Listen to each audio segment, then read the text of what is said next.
salue Marie, comblée de grâce, le Seigneur est avec vous.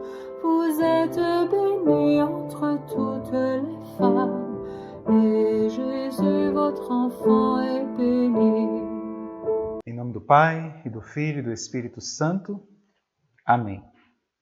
Vinde, Espírito Santo, enchei os corações dos vossos fiéis e acendei neles o fogo do vosso amor. Enviai, Senhor, o vosso Espírito, e tudo será criado, e renovareis a face da terra. Oremos. Ó Deus, que instruíste os corações dos vossos fiéis com a luz do Espírito Santo, fazei que apreciemos retamente todas as coisas, segundo o mesmo Espírito, e gozemos sempre de sua consolação. Por Cristo, Senhor nosso. Amém. Nossa Senhora, sede da sabedoria, rogai por nós. Em nome do Pai, do Filho e do Espírito Santo. Amém. Muito bem, meus irmãos, estamos hoje na nossa quarta aula acerca da história da Igreja Antiga, a Igreja do tempo dos Apóstolos, como também do tempo dos Mártires, mas nós vamos meditando e passeando um pouquinho também ainda no início, na Igreja nascente, na Igreja enquanto ainda está expandindo, digamos assim, e já saindo um pouco dos territórios, digamos, desta forma, das muralhas do judaísmo, podemos assim considerar. Hoje nós vamos estar falando um pouco acerca deste grande arauto do Espírito, como fala o historiador Daniel Holtz, esse grande arauto do Espírito que é São Paulo. Interessante percebermos um pouco, gastarmos um pouco de tempo, nos dedicarmos mesmo neste tempo para o estudo da pessoa de São Paulo, que teve grande importância, tem inclusive grande importância desde a evangelização na Igreja nascente, sobretudo os chamados gentios, o chamado apóstolo das gentes nesse sentido, os gentios seriam o povo pagão, e, posteriormente, todo o seu pensamento, toda a sua doutrina, toda a realidade mesmo da Igreja nascente, que é manifestada nas suas cartas. São Paulo teve uma grande contribuição para a Igreja logo no seu início e, por conseguinte, para a Igreja, o grande apóstolo, que não ficou apenas como apóstolo das gentes, mas ficou também como apóstolo de toda a Igreja como um todo. Toda a catolicidade da Igreja, nós assim podemos perceber. Nós vamos notar e fazer um link, inclusive, com uma passagem que nós já observamos na aula passada, que é aquela conversão de Cornélio, que foi inicialmente promovida até mesmo seu batismo, a descida do Espírito Santo sobre Cornélio, na presença, inclusive, de São Pedro, quem de fato introduz esta realidade de um pagão batizado no seio da Igreja. E isto vai também se confirmar com a experiência de Paulo, que vai vislumbrar esta evangelização também para os gentios. Nós vamos perceber, diante desta realidade, é importante notarmos toda essa condição, e nós já falamos sobre isso, que Antioquia era aquela cidade lá da Fenícia, vamos assim dizer, a Fenícia um grande território que apresentava ali toda a província romana da Síria, e Antioquia era justamente a capital desta província romana. E em Antioquia estava crescendo muito a quantidade de cristãos batizados vindos do paganismo, se assim observarmos. Quando, diante de tanta alegria por conta desta realidade, os apóstolos enviam de Jerusalém para Antioquia Barnabé. Barnabé, que era natural de Chipre, ele vai conduzir a igreja em Antioquia, só que como havia uma conversão muito significativa de pagãos, inclusive ali em Antioquia, não parava de crescer a quantidade de pessoas que abraçavam a fé, a nova fé, vamos dizer assim. Então Barnabé sentiu a necessidade, de fato, de mais alguém para ajudá-lo. Então ele vai buscar em Tarso, na Cilícia, ele vai buscar em Tarso a figura de São Paulo, que a esta época já havia se convertido, inclusive, ao cristianismo, já estava trabalhando no processo de evangelização. Estamos aí mais ou menos no ano 42, da era cristã. Agora nós precisamos compreender um pouco como é que São Paulo entrou nessa história, né? Como é que São Paulo vivenciou esta realidade do próprio cristianismo mesmo. Para isso, nós vamos precisar voltar aí mais ou menos uns 10 anos, né? Estávamos no ano 42, vamos voltar mais ou menos para o ano 32, ano 33, mais ou menos, quando São Paulo ainda não era Paulo, mas era Saulo, né? E aí a gente faz menção àquela passagem em que Saulo, ele está a caminho de Damasco, tendo pedido, inclusive, das autoridades judaicas de Jerusalém, ele pediu para que enviassem ele para Damasco para ali prender os cristãos que estavam ali em Damasco. Então, a pedido do próprio Saulo, ele foi para Damasco. Ele pediu mesmo para que as autoridades judaicas o enviassem para Damasco. E é no caminho de Damasco, na estrada de Damasco, que nós vamos ver esse grande acontecimento em que Saulo, como é narrado no livro dos Atos dos Apóstolos, no capítulo 9, né? Você bem pode tomar nota aí e pode fazer a sua reflexão. Atos dos Apóstolos, capítulo 9, quando nós vamos perceber esta conversão de Saulo. Saulo, a caminho de Damasco, ele recebe esta visão do próprio Senhor Jesus, que diz: Saulo, Saulo, por que me persegues? Nós vamos observar isso justamente a partir do versículo 4 do capítulo 9. Caindo por terra, ouviu uma voz que lhe dizia: Saulo, Saulo, por que me persegues? Saulo disse: Quem és, Senhor? Respondeu ele: Eu sou Jesus, a quem tu persegues. Interessante observarmos, e mais uma vez eu chamo a atenção para esse detalhe. Saulo não estava necessariamente perseguindo Jesus. E por que Jesus diz isso? Eu sou Jesus a quem tu persegues. Se Saulo estava perseguindo, na verdade, os discípulos de Cristo, os cristãos, vamos dizer assim, né? Perseguir os cristãos é como perseguir o próprio Cristo. E por que Jesus diz isso? Porque os próprios apóstolos, os discípulos de Jesus, continuavam a missão do próprio Cristo e, na verdade, faziam parte desse mesmo corpo de Cristo, que é a igreja. Por isso, o Senhor ele vai interpelar Saulo desta forma: Eu sou Jesus, a quem tu persegues. Duro te é recalcitrar contra o aguilhão, ou seja, não adianta você resistir. Eu sou Jesus a quem tu persegues. Não adianta resistências. E aí você vê que Saulo fica cego, tamanha a luz que o ilumina naquele momento. Ele fica cego na sua visão física, digamos assim, né, perceptiva, na sua realidade sensorial. No entanto, ele passa a enxergar agora com os olhos do Espírito. Ele passa a ver verdadeiramente que Jesus é o Senhor, se assim observarmos. E ele vai continuando aqui este relato, ele vai observar aqui no versículo 6. Trêmulo e atônito, disse ele: Senhor, que queres que eu faça?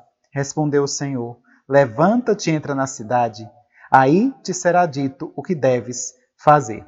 Os homens que acompanhavam Saulo levam-no a pé até a cidade, de modo a encontrar ali Ananias. Ananias também recebe em paralelo uma visão do Senhor, dizendo que ele fosse se encontrar com Saulo, na casa de um certo Judas, que ele vai também relatar aqui. Levanta-te, vai à rua direita, pergunta em casa de Judas por um homem de Tarso chamado Saulo. Né? Ele está orando. E é impressionante a transformação, a metanoia, né, que vai acontecer com Saulo a partir daquele momento. Saulo está em oração. Inclusive, a própria Escritura vai dizer que Saulo permaneceu desta forma, pelo menos por 3 dias, sem ver, sem comer e sem beber, né? Nesta casa deste tal Judas, que aqui se coloca na rua direita, se observarmos aqui, possivelmente na cidade, digamos assim, de Damasco, né? O próprio Ananias questiona o Senhor, mas ele não é aquele que vem nos prender, nos aprisionar, e o Senhor diz: eu escolhi para evangelizar todas as gentes. Então, Ananias vai ao encontro de Saulo, né? Tal como o Senhor mesmo o pede, e desta forma impõe as mãos sobre ele, e ele volta a enxergar, né? O milagre, vamos dizer assim, e Saulo é batizado. Né? Isso tudo é narrado no capítulo 9 do livro dos Atos dos Apóstolos, que de fato é um documento histórico também, não apenas simplesmente, vamos dizer, um livro canônico, né, da Escritura, mas um livro que também refere-se como um livro, um documento histórico para que nós possamos entender um pouco a realidade dos primeiros tempos do cristianismo. Estamos aí mais ou menos no ano 34, 33, 34, né, se assim observarmos aí, mais ou menos situando-se no tempo, né? Você vai notar diante do batismo de Saulo, nós vamos perceber, embora o livro dos Atos dos Apóstolos já leve a uma outra cena em que Saulo vai pregar na sinagoga, mas o próprio Saulo vai relatar na carta aos Gálatas, se você notar lá no capítulo 1, no versículo 17, São Paulo, né, ainda enquanto Saulo, vai dizer assim: sem ir a Jerusalém para os que eram apóstolos antes de mim, parti para a Arábia. De lá regressei a Damasco. 3 anos depois subi a Jerusalém para conhecer Cefas e fiquei com ele 15 dias. Você vai perceber que ele relata na carta aos Gálatas mais ou menos o início do seu processo de conversão, né? Na Arábia ele vai se dedicar pelo menos um certo tempo, mais ou menos aí, alguns historiadores até vão falar, cerca de pelo menos assim uns 3 anos, né? De 2 a 3 anos ficaria na Arábia, e aí você vai percebendo que na Arábia ele vai vivenciar realidades penitenciais, realidades voltadas para até mesmo um jejum, procurando entender o que tinha acontecido diante da parte de Deus, da parte de nosso Senhor Jesus Cristo, até quando ele volta para Damasco, começa a pregar na sinagoga, começa a anunciar o nome de Jesus. É impressionante esta realidade de São Paulo, né? Enquanto ele estava vivenciando esta transição da sua vida de judaizante para uma realidade mais voltada para o cristianismo. E ele começa a pregar em Damasco. Em Damasco começam na sinagoga a questioná-lo. Não era este aquele que vinha prender os cristãos, vamos dizer assim, né? Esse já nova seita, como eles costumavam dizer, os nazarenos, né? E aí eles começaram já a querer matar o próprio Saulo, que é ajudado por alguns discípulos, né? Como diz a próprio capítulo 9 mesmo, no versículo 24 e 25, os discípulos, tomando-o de noite, fizeram-no descer pela muralha da cidade, dentro de um cesto inclusive que era usado para coletar peixes, né? O que não era uma situação muito agradável para o próprio Saulo, tendo em vista a sua condição, porque ele era um judeu, digamos assim, abastado, um judeu helênico, né? Se nós observarmos, um judeu que habitava, vamos dizer, na região de Tarso, né? na Cilícia, na região onde hoje é a atual Turquia. Então, naquela região, mais ou menos, ele, digamos assim, tinha toda uma condição, né? Vindo de uma família rica, que não era necessariamente daquela região, né? Porque tanto Saulo como a sua família mesmo eram judeus da diáspora, né? Então judeus que se afastaram um pouquinho da Terra Santa. Então ele teve muito contato com pessoas gregas, né? Com realidades da própria escola grega, se nós assim observarmos. Ele tinha cidadania romana, né? A pessoa que não era nascida diretamente proveniente de Roma, mas que assumiu uma cidadania romana, não era porque tinha comprado aquela cidadania ou porque tinha feito grandes feitos em prol do Império Romano, né? Ou é porque tinha algum tipo de relações com Roma. Não se sabe ao certo o fato de São Paulo ter conseguido este privilégio da parte do Império Romano. Não se tem exatamente o porquê. O que se sabe é que ele, de fato, tinha cidadania romana e que mais tarde isso viria a calhar para ele, inclusive, e que também traria repercussões para a história da igreja, sobretudo a igreja nascente, né? Já que São Paulo mesmo ele vai até Roma, né? Dentro de toda esta realidade. Nós vamos notando todas essas questões, né? Que nós percebemos aí da parte inicialmente de Saulo, né? Se assim bem pudermos perceber. Nós vamos notando toda essa trajetória de Saulo. Após ter saído de Damasco, ele vai até Jerusalém. Em Jerusalém, a própria carta aos Gálatas, como disse, vai dizer, né? Ele vai a Jerusalém depois de cerca de 3 anos para conhecer Cefas, né? Para se apresentar a Cefas. Não foi bem recebido em Jerusalém, justamente porque os próprios apóstolos mesmo estavam meio que receosos, porque eles conheciam a fama de Saulo, né? Saulo participou, foi conivente com a morte de Santo Estevão, né? Se nós bem lembramos da aula passada. Então eles estavam realmente receosos da presença de Saulo ali, né? Tanto que o próprio Senhor diz para que ele se retire de Jerusalém e vá buscar justamente refúgio em Tarso, para que ele, mais adiante, seria levado para evangelizar todas as gentes, evangelizar todos os povos. Então Saulo parte de Jerusalém e vai para Tarso, onde em Tarso ele vai passar ainda mais um tempo de aprendizado, um tempo de entendimento da nova doutrina, podemos assim observar. Inclusive esse contato que ele teve com Cefas em Jerusalém também foi bastante proveitoso,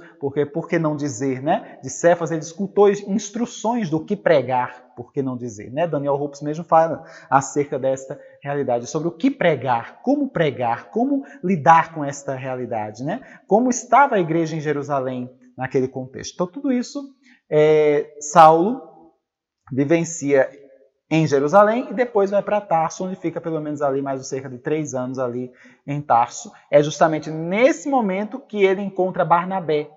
Eu falei logo no início da aula, né, mais ou menos no ano 42, 43, ele encontra ali São Barnabé, que vai realmente procurá-lo para que ele possa ajudá-lo na evangelização em Antioquia. É interessante observarmos que quando Saulo esteve em Jerusalém, Barnabé foi o único que defendeu Saulo diante até mesmo dos apóstolos. Nós podemos ver isso lá nos Atos dos Apóstolos, a partir do versículo 26, nós podemos notar esta realidade. Barnabé tinha, de certa forma, caído nas graças, digamos assim, de Saulo, né? E ele vai em busca de Saulo em Tarso, para ajudá-lo a evangelizar em Antioquia. Lembre-se que Antioquia foi um grande, podemos assim dizer, polo comercial mesmo, né? Religioso inclusive. É de Antioquia que vão sair grandes viagens evangelizadoras, se assim bem notarmos. É de Antioquia, por exemplo, que São Paulo praticamente sai sempre que precisa fazer as suas viagens. Nós vamos notar justamente todas essas realidades e percebemos isso mesmo na própria Escritura Sagrada, né? É de Antioquia que inclusive vão sair mesmo ajuda para Jerusalém quando Jerusalém passa por um certo período de fome. É de Antioquia que Paulo e Barnabé saem para levar mantimentos, ajuda inclusive para Jerusalém, como nós podemos notar aí no versículo 27 do capítulo 11, em que Barnabé e Saulo encaminham-se com esta missão de levar ajuda, né, para Jerusalém. Então nós vamos percebendo todas estas condições e realidades. Depois dessa missão, nós vamos notar que Barnabé e Saulo, eles regressam a Antioquia, passam-se alguns meses e eles saem em sua primeira viagem, conforme nós observamos aí a partir do capítulo 13 dos Atos dos Apóstolos. A primeira viagem apostólica que partem de Antioquia, se assim observarmos. É bem interessante, quando nós notamos ali mais ou menos no ano 44, 45, algo interessante ocorre, né? Eu vou reler aqui para você, a partir do capítulo 13, no seu versículo 1, quando ele diz assim: havia então na igreja de Antioquia profetas e doutores, entre eles Barnabé, Simão, apelidado o Negro, Lúcio de Cirene, Manaém, companheiro de infância do tetrarca Herodes, e Saulo. Enquanto celebravam o culto ao Senhor, depois de terem jejuado, disse-lhes o Espírito Santo: separai-me Barnabé e Saulo para a obra a que os tenho destinado. Então, jejuando e orando, impuseram-lhes as mãos e os despediram. Ou seja, nesse contexto aqui, o próprio Daniel Rupes, ele fala que, mais ou menos dentro desse contexto, acontece a sagração episcopal de Saulo e também de Barnabé. E a partir daí eles saem em uma viagem, de fato, apostólica. Interessante observar que quando Saulo, nesse período, ele já começa a tomar consciência do caráter de apóstolo, né? Muitos questionam, mas Paulo não esteve convivendo com o Senhor para assim ser chamado de apóstolo como os demais. Mas é interessante observar que Saulo viu nosso Senhor ressuscitado. Ele teve uma visão e o Senhor mesmo foi quem mandou que Saulo evangelizasse, né? Que Saulo realmente fosse atrás dos gentios. Foi um mandato da boca do próprio Senhor. Por isso Saulo, aos poucos, ele vai tendo esta consciência da sua capacidade, da sua característica de apóstolo. E a partir daí, na sua primeira viagem, ele vai para Chipre, né, a terra de São Barnabé, inclusive, começa lá em Chipre, depois ele sobe para Antioquia da Pisídia, se assim bem pudermos notar, você pode acompanhar comigo nos Atos dos Apóstolos, logo em seguida ele desce para Icônio, chega a Listra, a Derbe, né? Até concluir efetivamente a sua primeira viagem, voltando para Antioquia. Né? Interessante observarmos aí todo esse contexto, uma viagem mais curta, se assim observarmos. Eu estou aqui falando mais ou menos no ano 45 ou ano 46, mais ou menos a viagem de São Paulo, a primeira viagem de Paulo dentro desse contexto, em que nós podemos notar toda essa abordagem. A princípio, ele vai ali evangelizar somente aquele território mais voltado para a Ásia Menor. Né? Ele sai ali da área conhecida como a Palestina e sobe em direção ali à Ásia Menor, um pouquinho próximo ao que hoje nós chamamos de Turquia. Uma viagem mais curta, mas o desejo de Paulo era avançar. Né? Ele tenta avançar nesse contexto. Antes de voltar a Antioquia, ele desce, nessa sua primeira viagem, ele desce para Jerusalém. Por quê? Porque já existia ali uma certa controvérsia, né? Que é a chamada controvérsia com relação à circuncisão. Ora, existiam muitos pagãos que se convertiam ao Evangelho em Antioquia. As conversões eram em massa, inclusive, né? Muito mais aceleradas do que as próprias conversões dos judeus. E lembre-se que nós falávamos sempre, né, naquela condição daqueles judeus de linha mais, daqueles cristãos de linha mais judaizante e aqueles cristãos de linha mais helenística. São Paulo, por exemplo, ele era, antes mesmo de ser cristão, ele era um judeu helênico, né? Um judeu que falava o grego, um judeu que tinha mais contato, inclusive, com os gregos, né? Com os povos gregos. Os judeus que não saíram da Terra Santa, os judeus que não saíram de Jerusalém, não tinham contato com os gregos, então eles eram muito mais fechados, muito mais ensimesmados, vamos dizer assim. E daí surge essa controvérsia no que diz respeito à circuncisão. A princípio. Na verdade, eram duas controvérsias. Uma era com relação à circuncisão, né, de que os cristãos novos que abraçavam a fé deveriam começar também a apresentar esse costume judaico, ou seja, serem circuncidados, e outra controvérsia era com relação aos alimentos puros e impuros, né, de que os cristãos recém-convertidos também, vindos do paganismo, também deveriam se submeter à lei judaica de não comer carne impura. Então você tinha essas controvérsias aí, interessante observarmos. Dentro desse contexto, inclusive, adentro que deve ser dito, né? Em Antioquia é a primeira vez, é o primeiro momento, é em Antioquia mesmo, em que pela primeira vez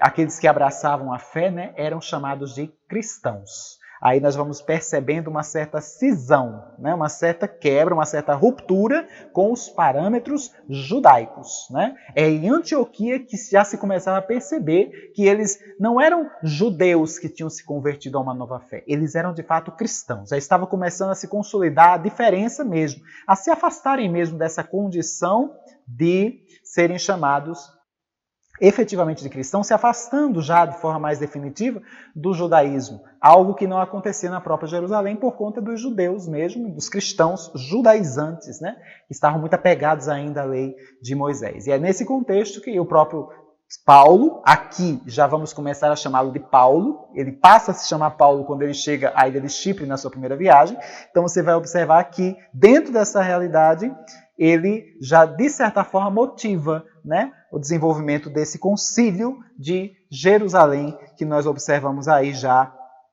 no capítulo 15, o chamado Concílio Apostólico de Jerusalém. Devo dizer que não está incluído aí dentre os concílios ecumênicos, né? Digamos que seja um protoconcílio que iria, digamos assim, prenunciar os concílios que viriam em seguida. Nós vamos notar que o Concílio de Jerusalém ele vai trabalhar justamente essa realidade mesmo, de se evidenciar a controvérsia da circuncisão, em que Pedro, de fato, toma também a palavra. Paulo ele vai falar da necessidade, não é necessário, né, circuncidar aqueles homens que abraçaram a fé, que vieram do paganismo, porque a fé, de fato, é que vai conferir, que vai garantir esta realidade do cristianismo. É o batismo que, de fato, vem a salvar e não necessariamente se submeter a uma lei que já está ultrapassada. É bem interessante notarmos esse detalhe aqui.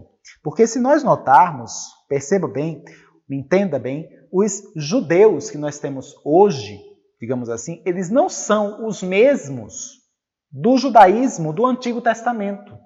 É importante observarmos esta condição, porque veja bem, se você tem lá no Antigo Testamento todos aqueles povos, todas aquelas realidades, você vê lá a experiência lá de Noé, depois veio Abraão, Isaac, Jacó, vieram as tribos de Israel, né? Nós tivemos lá logo em seguida a realidade de Moisés, depois de Josué, depois nós tivemos a condição de Davi, de Salomão, vieram os profetas, né? Nós vamos percebendo que o judaísmo vai se desenvolvendo a partir desta condição, só que, perante a doutrina católica, o que acontece? No tempo de Cristo, esse judaísmo encontra também um judeu, que é chamado Jesus. Jesus, na cruz, ele salva a humanidade e inaugura de novo inaugura uma nova economia de salvação, inaugura uma nova aliança.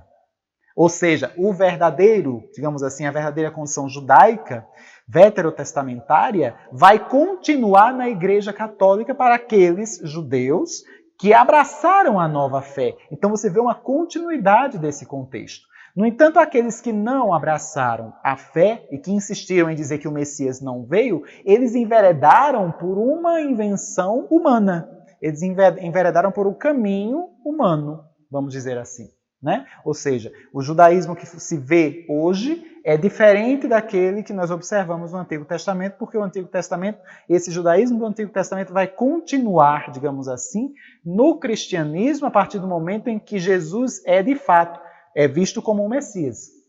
Esperavam o Messias veio, inaugurou uma igreja, começou uma nova aliança. Aqueles que não aceitaram, que entendem que o judaísmo continua dentro do contexto ainda da espera do Messias, eles enveredaram por uma invenção humana, de fato. Então nós vamos observando essa realidade. Isso vai começando a ficar muito claro aqui no Concílio de Jerusalém, quando se define, da parte de Pedro, se define que não vai haver mais essa realidade da circuncisão, especialmente para os povos gentios. E Tiago termina esta condição, porque Tiago, menor, era bispo de Jerusalém na ocasião, e ele termina essa condição justamente para aderir, para dar o seu assentimento àquilo que foi proclamado por Pedro e para que aqueles que viviam em Jerusalém também pudessem seguir aquilo que foi determinado pelo apóstolo Pedro. Nós vamos notando esta realidade aí dentro deste concílio.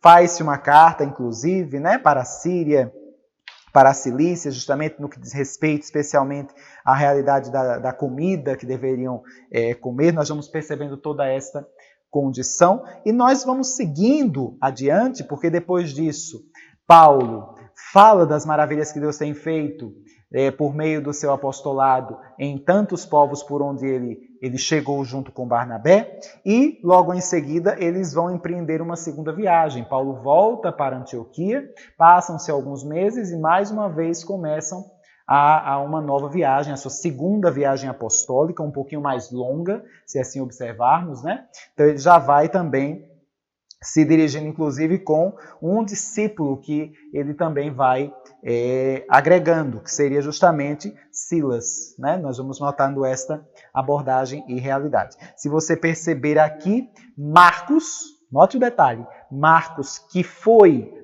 com Paulo na sua primeira viagem, ele já não vai mais, digamos assim, na segunda viagem de Paulo, porque houve um certo desentendimento entre os dois, e aí Marcos ele não completa a primeira viagem com Paulo, né? Barnabé insiste em levar Marcos, mas a partir daí Paulo diz, não vamos levá-lo, porque não é conveniente, já que ele não completou a viagem inicial que nós tivemos. Então, você vai percebendo isso, essa tensão aí no capítulo 15 dos Atos dos Apóstolos. E é interessante notarmos que, por conta disso, Barnabé também, nesse momento, se separa de Paulo, vai evangeliar também em outra região, e Paulo, junto com Silas, vai empreender esta nova viagem, também se evidenciando aí dentro do contexto de chegar um pouco mais além da Ásia Menor, né? Ele vai um pouco mais além, ele quer chegar e ir para além até mesmo da Grécia, quer observar mesmo as condições do povo grego em si, né? Ou seja, ele consegue chegar até pelo menos o extremo, né? A divisa com a Europa, né? Ali onde você vai observar, por exemplo, a realidade oriental, correspondente ali toda aquela península da Ásia Menor, mas também a Europa que estavam ali separadas pelo mar Egeu, né? Se nós assim bem observarmos. E ali ele tem uma visão em que, por ocasião, até não necessariamente uma visão, mas um sonho mesmo, né?